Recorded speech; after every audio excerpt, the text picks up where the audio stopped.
ብፁዕ ወቅዱስ አቡነ ማትያስ ቀዳማዊ ፓትርያርክ ርዕሰ ሊቃነ ጳጳሳት ዘኢትዮጵያ ሊቀ ጳጳስ ዘአክሱም ወዕጨጌ ዘመንበረ ተክለ ሃይማኖት ባስተላለፉት መልእክት የጌታችን ልደት የሰው ልጆች ምኞት የተፈጸመበት ከሁሉ በላይ የእግዚአብሔር ፍቅርና ማዳን የተገለጠበት በመሆኑ ክርስቲያኖቹን ሲያስቡት ይኖራሉ። አዲስ ዘመንም ካለፈው ዓመት የቀጠለ የቁጥር ቀመር ሳይሆን እያንዳንዱ ቀን የእግዚአብሔር ስጦታ መሆኑን እናምናለን። በዘመን ላይ ዘመን ሲጨመር ገንዘብ ሊገዛው ስልጣን ሊያመጣው የማይችለውን የዕድሜ ስጦታ አግኝተናል። እያንዳንዱ ዘመን ይዞት የሚመጣው በረከት፣ ትምህርትና ብስለት ያለው በመሆኑም በመላው ዓለም ሆናችሁ እንደየዘመን አቆጣጠራችሁ የጌታችን የአምላካችን የመድኃኒታችን የኢየሱስ ክርስቶስን የልደት በዓል ለምታከብሩ እንዲሁም የ2026ን አዲስ ዓመት ለመቀበል ለተዘጋጃችሁ ወገኖቻችን እንኳን አደረሳችሁ ለማለት እንወዳለን ብለዋል።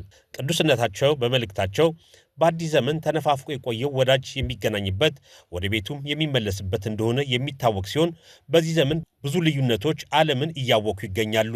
የበዓሉ ዓላማ ግን መገናኘት በመሆኑ ወደ አንድነት በመምጣት አስፈላጊ ነው። ሁሉን የሚያስተባብር ደስታ በዓለም ላይ የለም። የክርስቶስ መወለድ ግን ሰማይና ምድርን ሰዎችና መላእክትን ለዝማሬ ያገናኘ ሰላምን ዓላማ ያደረገ ጥልቅ መገለጥ ነው። ዛሬም የምንኖርባት ዓለም በዚህ የጌታችን ልደትና የ2026 አዲስ ዓመት ዋዜማ ላይ ስለ ሰላም ማሰብ ይጠበቅባታል።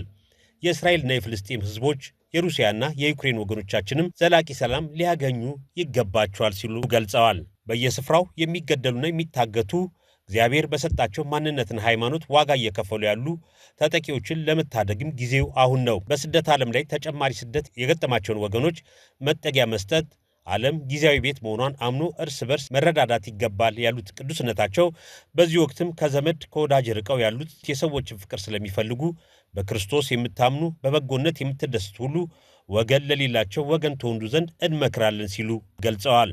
ክርስትና ለዓለም ትልቅ ብርሃንን ያበሰረ የሞራል ልዕልና የሰበከ ከሁሉ በላይ በማዳን እውነት የሚጀምር ሃይማኖት ነው። አብዛኛው የዓለም ሕዝብ ክርስትናን የሚከተል ቢሆንም ይህ ክርስትና በዘመናችን በተለያዩ አካላት ሲገፋ እየተመለከትን ነው።